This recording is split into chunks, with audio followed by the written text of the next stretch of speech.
नमस्कार दोस्तों, आपका बहुत-बहुत स्वागत है। आज हम एक इम्पोर्टेंट इस पर बात कर रहे हैं, फ्रॉड्स के बारे में बात कर रहे हैं हम। बैंकिंग सिस्टम के अंदर आरबीआई का ऐसा कहना है कि उसमें एक डिक्लाइन शो हुआ है, लेकिन ये आंकड़ों की बात है और उन्हीं के आंकड़ों से हम बात करेंगे। और इसमें बेसिकली ये आया है आरबीआई की जो एनुअल रिपोर्ट आती है, trends and progress banking sector को लेकर के, हम उसके हवाले से बात करेंगे यहाँ पर। उसकी जो हाइलाइट्स हैं, जैसे बैंकिंग फर्म्स ने ग्रो किया है, इसमें कोई शक नहीं है। एनबीएफसीज ने भी ग्रो किया है, ये हमने पहले के लेक्चर्स में देखा था। लेकिन इनका यहाँ पर ये कहना है कि फ्रॉड्स में एक डिक्लाइन शो हुआ है। लेकिन यहाँ पर हम पब्लिक सेक्टर बैंक्स की बात करेंगे, प्राइवेट सेक्टर की, फॉरेन की और small finance bank and other, और हम उनकी भी बात करेंगे जिस तरीके से कोऑपरेटिव बैंक्स वगैरह हैं। इसका हम डाटा के हिसाब से बात करेंगे कि किस तरीके से टोटल फ्रॉड्स हुए बैंकिंग सेक्टर को लेकर के अब तक के जो रिपोर्टेड हैं, और दूसरा जो है कि शेयर कितना है जो बैंकिंग फ्रॉड्स का है, और खास करके पब्लिक सेक्टर बैंक्स के अंदर क्या हालत है। ये बहुत चिंता वाली बात है। हम इसको आगे, बैंकिंग क्राइसिस में है, इसमें कोई शक नहीं है। इसमें आगे चलते हैं हम।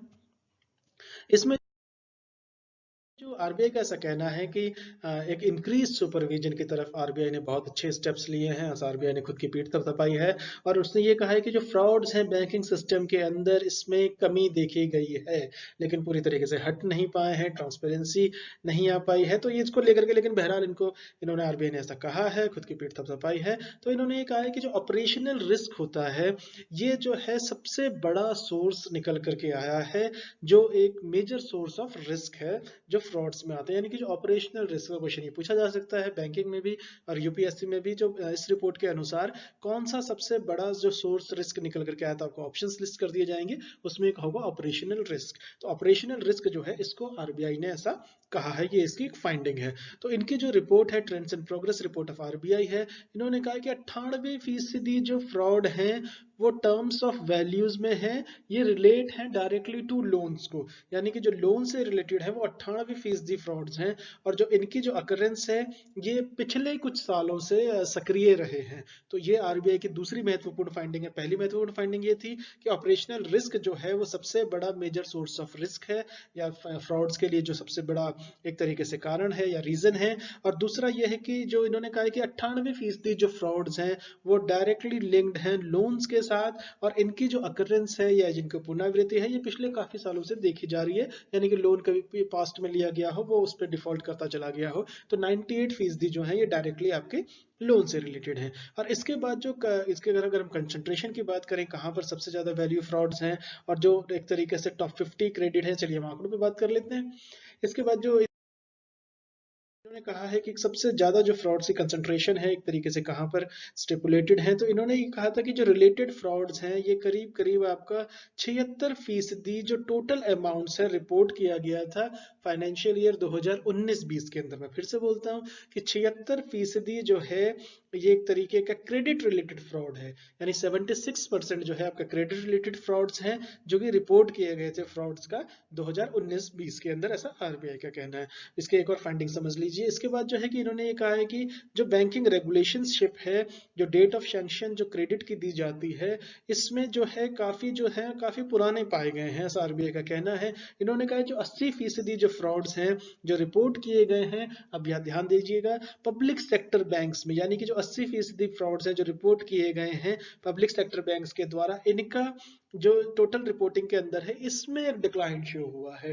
तो ये क्वेश्चंस काफी ट्रिकी है, क्योंकि आपको लगेगा कि पब्लिक सेक्टर बैंक्स के अंदर तो सबसे ज्यादा फ्रॉड हुए हैं, लेकिन इसमें आंकड़ों के लिहाज से, स्टैटिस्टिकल जगलरी कह दीजिए, उसके लिहाज से इसमें डिक्लाइन शो हुआ। ये इसलिए महत्वपूर्ण है ये रिपोर्ट। और इन्होंने यहाँ तक कहा है कि जो अर्बन कोऑपरेटिव बैंक्स हैं, यूसीबीज, इन्होंने ये कहा है कि इसमें एक राइज देखा गया है, यानी कि यूसीबीज में राइज देखा गया है। और पब्लिक सेक्टर बैंक्स में, क्योंकि आरबीआई ने काफी ज्यादा सुपरविजन किया है, स्ट्रिक्ट कंट्रोल रखा, इसलिए वहां पर एक डिक्लाइन शो हुआ। ये बहुत बारीक फर्क है, इसको स्टेटमेंट्स में दिया जाएगा और यहाँ पर आप गलती कर सकते हैं, इसलिए इस पर थोड़ा सा आप स्पेशल तवज्जो दीजिएगा। इसमें जो है कि जो रिसेंट कोलैप्स है, इसमें जो पीएमसी बैंक का है, ये फ्रॉड्स और डेफिशिएंट कॉर्पोरेट गवर्नेंस की वजह से, यानी कि एक तरफ तो फ्रॉड हुआ, ऊपर से जो कॉर्पोरेट गवर्नेंस उसमें एक कमी पेशी आई है, और जिसने क्या था कि पब्लिक कॉन्फिडेंस को एक तरीके से झटका दिया है, या एक तरीके से उसमें एक आशंका उत्पन्न की है। तो ये इन्होंने, इनकी ऑब्जर्वेशन है इस रिपोर्ट के अनुसार। तो चलिए अब हम शेयर ऑफ फ्रॉड सब नंबर्स के बारे में बात कर लें। जो पब्लिक सेक्टर बैंक्स हैं,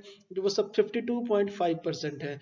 इसमें कोई हैरत की बात नहीं है, 18-19 में भी यही था, यानी कि 50%। लेकिन यहाँ पर जो है आंकड़ों के लिहाज से जो मैं आपको कह रहा हूँ बार बार कि पब्लिक सेक्टर बैंक्स के अंदर डिक्लाइन शो हुआ है, यानी 52.5 था ये 18-19 के अंदर, 19-20 के अंदर ये 50.7 हुआ, और अब इसमें 6% का डिप दिया है, यानी 5.5% का डिप दिखा है, तो 44.32 है। इसी तरीके से जो प्राइवेट बैंक्स हैं इसमें एक राइज हुआ है फ्रॉड्स का, यानी कि जैसे यस बैंक वाला सागा भी, उसमें भी एक बहुत अच्छी रिपोर्ट बन सकती है। इसमें जो 33% था ये 18-19 में था, 19-20 में ये आपका 35 हुआ, और अब ये सब्सटेंशियली 12% का इजाफे में चला गया, तो ये हो गया 46.19%। यहाँ पे फ्रॉड्स की हम बात कर रहे हैं। और इसके बाद जो था आपका फॉरेन बैंक्स हैं, इन्होंने अपने फ्रॉड्स को कम किया है, यानी कि 11% थे 18-19 में, उसके बाद 11.8 हुआ, हल्का सा बड़ा 0.6% का इजाफा देखा गया, लेकिन यहाँ पर इन्होंने ऑलमोस्ट 4% का रिडक्शन कर दिया है, तो 7.63 पे आ गया है। और लेकिन इसके साथ साथ जो स्मॉल फाइनेंस बैंक्स और अदर्स में 2.7, 2.3, 1.8, ये आंकड़े इसलिए छोटे क्योंकि उनका अमाउंट छोटा है, इसकी भी एक बड़ी वजह ये भी है। लेकिन आप देखें कि कंसिस्टेंटली 50% रहा है पिछले 2 सालों में, इस साल इसमें 44.32 का जो है, इसलिए इसको ये गिरावट दर्ज कर रहा है, आरबीआई की रिपोर्ट ऐसा कहती है। चलिए अगली स्लाइड पे देखते हैं।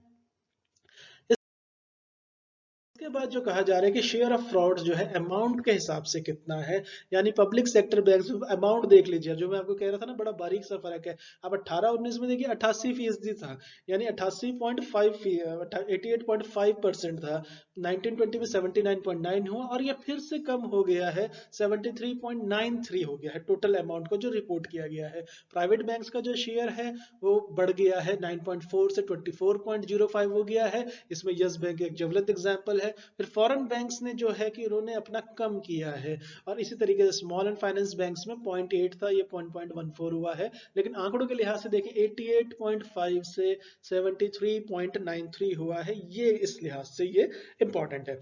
अब इसमें एक बात इंपॉर्टेंट और आती है कि टोटल फ्रॉड्स जो हैं बैंकिंग सेक्टर के अंदर, जो 1 लाख के ऊपर की राशि के लिए हुए हैं, धनराशि के लिए हुए हैं, उसमें जो नंबर ऑफ फ्रॉड्स है, एक तरीके से आप ये देखा जाए तो इसमें 1 साल और पीछे चले जाते हैं, 17-18 में जो था ये करीब करीब आपका 5,916 था। इसमें जो एक तरीके से जो टोटल राशि जो थी उस वक्त 41,167 करोड़ की थी। इसी तरीके से ये 18-19 में जो फ्रॉड्स हुए हैं 6,799, और फिर उसके बाद 8,707 19-20 में, फिर ये कम हुआ है, प्रोविंशियल है।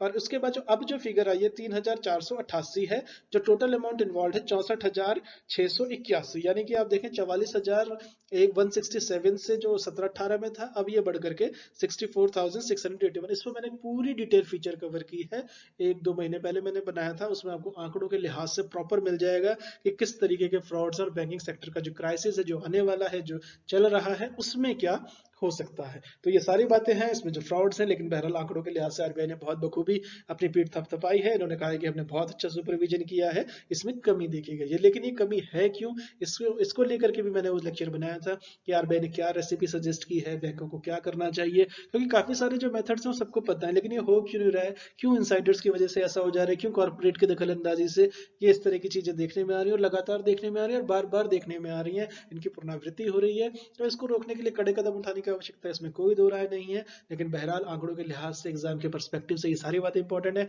चलिए, thank you so much for listening. नमस्कार दोस्तों।